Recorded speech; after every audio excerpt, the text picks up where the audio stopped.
city of Boston is a major place for the events of the American Revolution. The Tea Party, for example, is one of the key events in the growth of the American Revolution because England is enforcing so many laws upon the colonies. So, if Great Britain made politics rather than laws, maybe there wouldn't have been a revolution then? Politics? Oh, nobody discusses politics. See, England is a dynasty, and they rule with strict order. They tell the colonies what to do. There is no discussion between parties like there is today, no. I don't understand you, so... I think it's time to call a cowboy.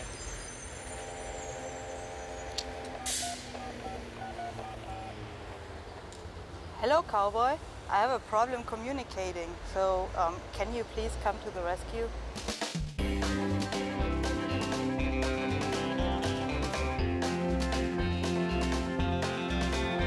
Okay, I'm coming to the rescue.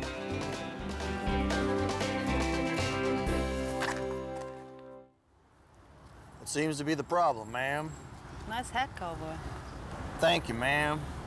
Well, ich versuche eine politische Diskussion mit meinem Tourguide zu führen und er versteht aber nicht, was ich ihm sagen möchte. Ich möchte ihm sagen, dass es vielleicht nie eine Revolution in Amerika gegeben hätte, wenn England, anstatt Gesetze einzuführen, ordentliche Politik gemacht hätte.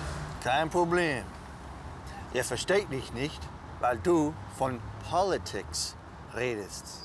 Das ist etwas anderes als das, was du meinst. Bitte sehr. Erstens, Politik, politisches Leben ist gleich Politics. Beispiel. Politik interessiert mich überhaupt nicht. Politics are not my cup of tea. Und zweitens, Politik als Handlungsweise in bestimmten Bereichen ist gleich Policy. Beispiel. Die Wirtschaftspolitik dieser Regierung ist miserabel. The government's economic policy is horrible. Thank you, cowboy. Now I know the difference between politics and Politik. It's a pleasure, ma'am. Just remember one thing. If you find yourself in a hole, the first thing you do is stop digging. The second thing you do is call a cowboy.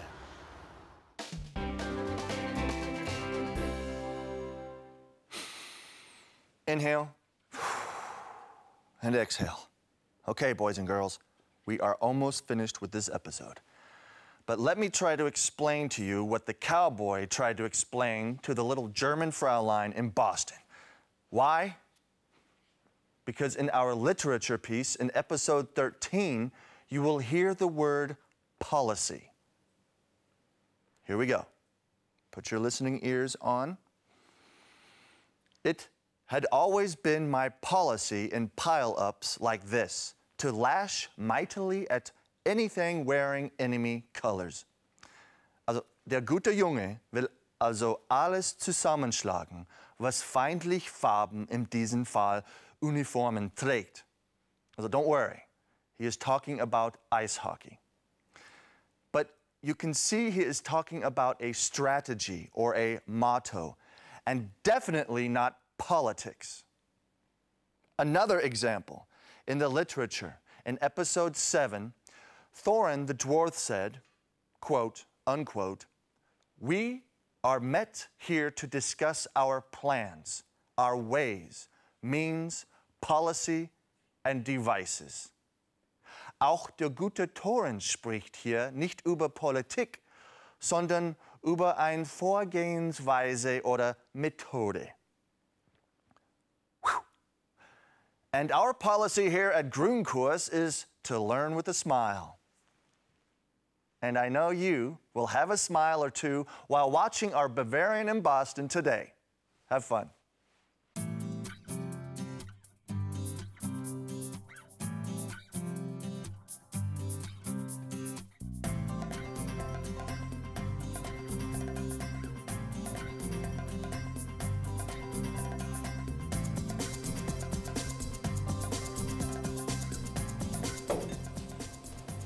Thank you, man.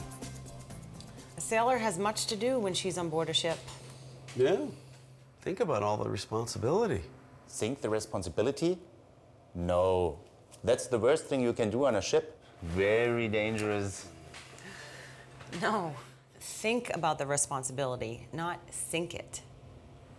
Okay. Sink heißt sinken. Sink.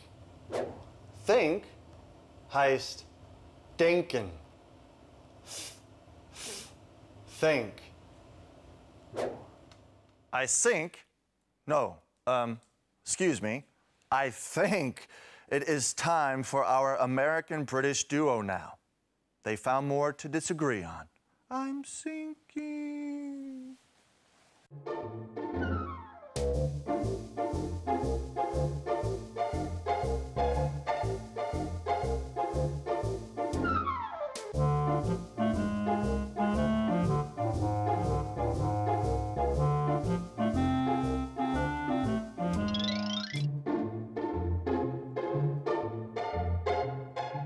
Mailbox.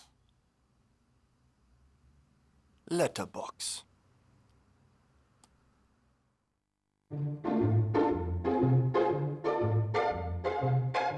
Saloon or bar. Pub.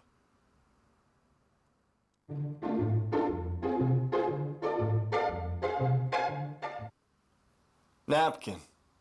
A serviette.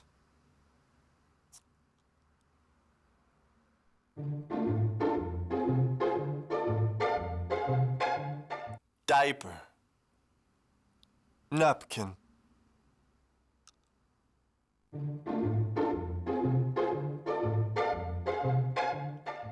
Schedule. Timetable.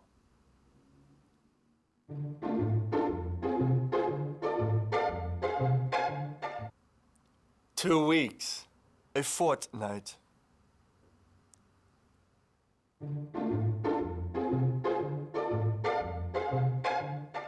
Wharf. Jetty.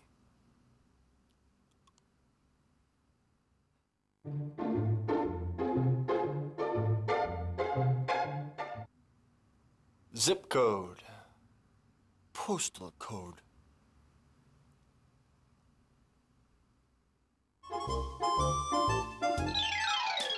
Good old Humphrey. It's always a pleasure to listen to his wonderful English. So, American. Oh, and Sherlock. You gotta love that guy. And both are such good-looking chaps. Don't you agree? No? Oh, well, okay. Anyway, I have another eye candy for you. Look out for that handsome guy in the language zone. Our quick and precise sum up. You're talking in a different language, hoping everyone understands you. Beyond the language, there is another dimension. A dimension of articulation, a dimension of self-confidence, a dimension of knowledge. You are moving in a land of both listening and comprehension. You are now entering the language zone. Alice's Adventures in Wonderland is an 1865 novel written by the English author Charles Dodgson under the pseudonym Lewis Carroll. We listened with Alice to the Mock Turtle and the Gryphon Recite part of the Lobster Quadrille. What a great book. Since we are talking about lobsters, our American friend manages to go on a road trip to discover the wonderful sights of Massachusetts.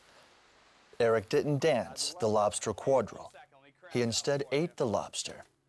Eric explains throughout his day trip the interesting grammar structure of the indirect speech. For example, I asked her if she knew the way. Once again, our cowboy managed to save the day by explaining the similarities between the German word politik and the English word politics.